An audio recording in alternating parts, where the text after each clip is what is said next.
কিশোরগঞ্জ জেলার করিমগঞ্জ উপজেলা সদর থেকে মাত্র ৫ কিলোমিটার পশ্চিমে কাদিরজঙ্গল ইউনিয়নে অবস্থিত ইশাখার জঙ্গলবাড়ি দুর্গটি।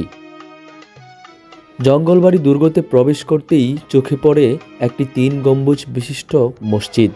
ধারণা করা হয় ইশাখাই এই মসজিদটি নির্মাণ করেছিলেন। মসজিদটিতে রয়েছে মুঘল স্থাপত্যশৈলীর ছাপ। প্রিয় দর্শক, এটি সেই জঙ্গলবাড়ি দুর্গ। জানা যায় একাদশ শতাব্দীতে জঙ্গাল বলাহুর নামক একজন রাজা স্বাধীন ভাটি রাজ্য কায়েম করে এর রাজধানী স্থাপন করেছিল জঙ্গলবাড়িতে। ইশাখা জঙ্গলবাড়ির দুর্গ অধিকারীর পূর্বে সেখানে কুচ রাজাগণ শাসন করতেন। ইশাখার আদি নিবাস আফগানিস্তান। মুঘল ও ইংরেজদের অত্যাচারে অতিষ্ঠ বাংলার জমিদারগণ তাকে গোয়েন্দা মারফতে বাংলায় আসার সংবাদ পাঠালে তিনি ১৪০০ ঘোড়সওয়ার, ২১টি নৌবিহার ও গোলাবারুদ নিয়ে ত্রিপুরা রাজ্যে পৌঁছান। ১৫৮৫ সালে তৎকালীন কুচ রাজা লক্ষণ হাজরা ও রাম হাজরাকে পরাজিত করে জঙ্গলবাড়ি দুর্গ দখল করেন। কুচ রাজা লক্ষণ হাজরা বা ইশাখার কেউ এই দুর্গের স্থপতি নয়। এটি প্রাক মুসলিম যুগে নির্মিত হয়েছে। তবে ইশাখা দুর্গ দখল করার পর এর ভিতরে কিছু স্থাপনা নির্মাণ করেন এবং ৩ দিকে পরিখা খনন করে নরসুন্দা নদীর সাথে যোগাযোগ রক্ষা করে দুর্গটিকে গোলাকার দ্বীপের আকার দেন। দুর্গটির অভ্যন্তরে ছিল অসংখ্য ইমারত।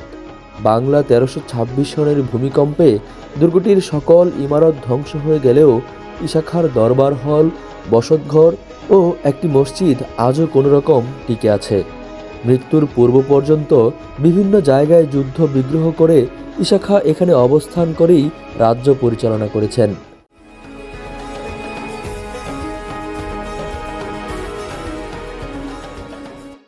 আমার নাম দেওয়ান জামাল দাদখা। আমি ইশাখার ১৫তম বংশধর। এখানে ইশাখা জঙ্গলবাড়িতে আসছিল ওনার প্রথম রাজধানী সোনারগাঁয়, নারায়ণগঞ্জ পানাম সিটিতে। পরে এই মুঘলদের অত্যাচারে উনি এই বাটি বাংলার দিকে চলে আসছিলেন। এখানে এই জঙ্গলবাড়িতে উনি অবস্থান করছিলেন ১৫৮১ খ্রিস্টাব্দে। এখান থেকে পরে ১১ সুন্দর পাকুন্দা থানা সম্রাট আকবরের যে প্রধান সেনাপতি ছিল মানসিংহর সাথে যুদ্ধ করে এই দেশ স্বাধীন করে বাংলার ১২ ভূঁইয়ার প্রধান হিসাবে এই বাংলার জমিদারি দায়িত্ব মুঘল সম্রাট আকবরের কাছ থেকে উনি দায়িত্ব নিয়ে এই জঙ্গলবাড়িতে দ্বিতীয় রাজধানী করার পর এখানে ১৭-১৮ বছর এই এলাকায় উনি রাজ্য পরিচালনা করার পর উনি চলে গেছিল গাজীপুর ডিস্ট্রিক্ট, কালীগঞ্জ থানা, বক্তারপুরে। এটা ওনার বাগান বাড়ি ছিল। ওই জায়গায় কিছুদিন থাকার পরে উনি অসুস্থ হয়ে যাওয়ার পর উনি মারা যাওয়ার পরে ওনার মরদেহ ওইখানে সমাধি করা হয়। তখন মরদেহ স্থানান্তর করা দুষ্কর ছিল বিদায় ওই জায়গায় সমাধি করা হয়। পরে ওনার ছেলে মুসাকা মোহাম্মদ কা এই দেশের রাজ্যভার বুঝে নেওয়ার পরে মুসাকা চলে গেছিল ঢাকা। বাগে মুসাকা নামে একটা ইয়া করছিল। এন থেকে উনি রাজ্য পরিচালনা করার কিছুদিন পরে ব্রিটিশ জমিদারি নষ্ট করে দেওয়ার পরে জমিদার বংশের ইশাখার বংশধর বিভিন্নভাবে ব্যাহত হয়ে যাওয়ার পরে এই ইশাখার দ্বিতীয় রাজধানীতে ইশাখার বংশধর মোহাম্মদ কার বংশধররা এখানে রয়ে যায়।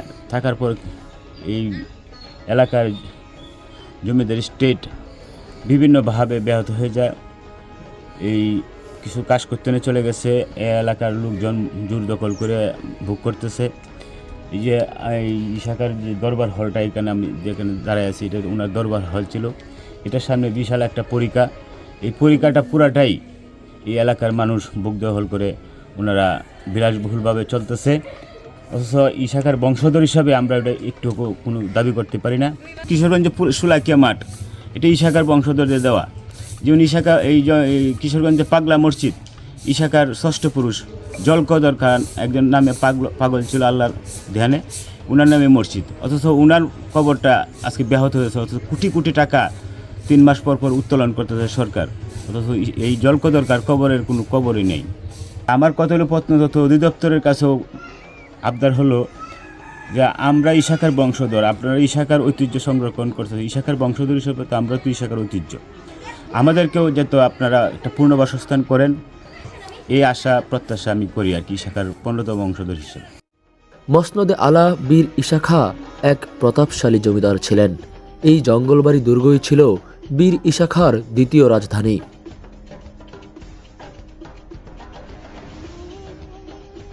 প্রাচীন সভ্যতার নিদর্শন ঈশা খাঁর জমিদার বাড়িটি এখনও পুরাতন জরাজীর্ণ স্থাপনা হয়ে দাঁড়িয়ে আছে। সেখানে গেলে জমিদার বাড়ির প্রাসাদসম অট্টালিকা আজ আর চোখে পড়বে না। চোখে পড়বে না সেই জৌলুস আর আভিজাত্য। পাওয়া যাবে কালের সাক্ষী হয়ে অস্তিত্ব টিকিয়ে রাখা জরাজীর্ণ একটি ভবন, দরবার গৃহ, পুকুরঘাট ও মসজিদ। ঈশা খাঁর 15তম বংশধর দেওয়ান জামাল দাদ খাঁর সাথে কথা বলে আমরা জানতে পারি সে সময়ের ইতিহাস, দেখতে পাই ঈশা খাঁর একটি বংশ তালিকা এবং ঈশা খাঁর ব্যবহৃত কিছু সামগ্রী।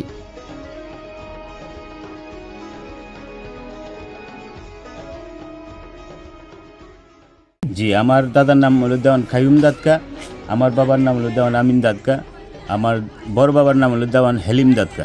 আমি বর্তমানে এটাই দেখাশোনা করতেছি। প্রত্নতত্ত্ব অধিদপ্তর আমাকে একটা দায়িত্ব দেওয়া রাখছে ছোটোখাটো হিসাবে।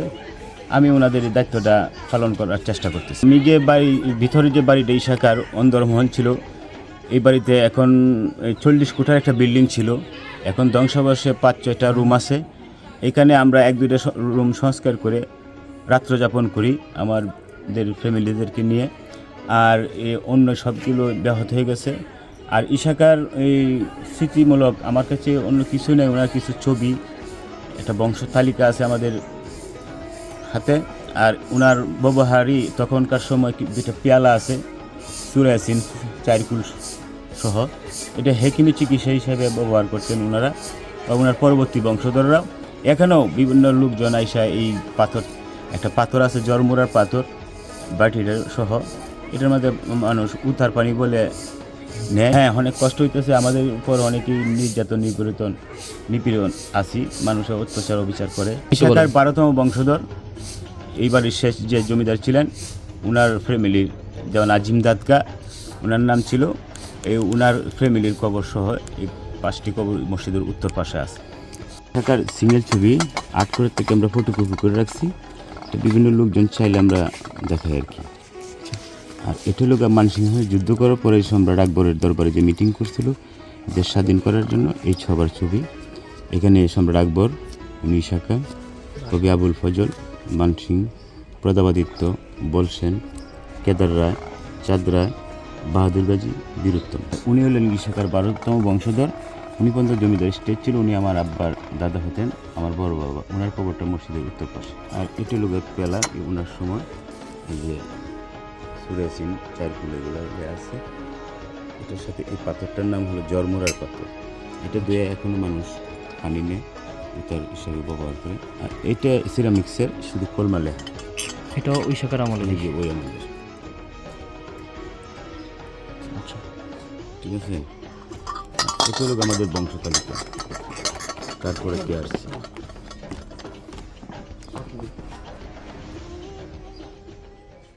এই বংশ তালিকাটি দেখে ঈশা খাঁর বংশধর সম্পর্কে ধারণা করা যায়। এছাড়াও বাটিতে খোদাই করা আরবি সূরা এবং কারুকাজ যে কাউকে মুগ্ধ করবে। দেওয়ান জামাল দাদ খাঁর ভাষ্যমতে ঈশা খাঁর ব্যবহৃত এই খোদাই করা বাটি এবং জরমুরার পাথরটি দেখে যেন আজ থেকে 400 বছর আগে ফিরে গিয়েছিলাম।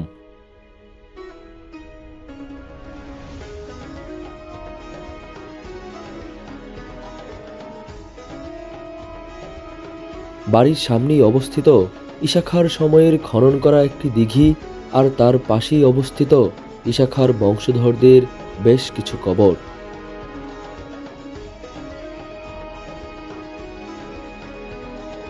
বাংলাদেশ প্রত্নতত্ত্ব অধিদপ্তর 2009 সাল থেকে ঈশা খাঁর স্মৃতিবিজড়িত জঙ্গলবাড়িটিকে পুরাকীর্তি হিসেবে ঘোষণা করে। এরপর থেকে এই অধিদপ্তরই এই জঙ্গলবাড়িটি সংরক্ষণের দায়িত্বে রয়েছে। ঈশা খাঁ মৃত্যুর আগ পর্যন্ত বিভিন্ন দুর্গে যাতায়াত করতেন। 1599 সালে মহেশ্বরী পরগনার অন্তর্গত বক্তারপুর দুর্গে গিয়ে তিনি অসুস্থ হয়ে পড়েন। একই সালের 17 সেপ্টেম্বর প্রায় 70 বছর বয়সে মৃত্যুবরণ করেন বাংলার 12 ভূঁইয়াদের অন্যতম নেতা ঈশা খাঁ।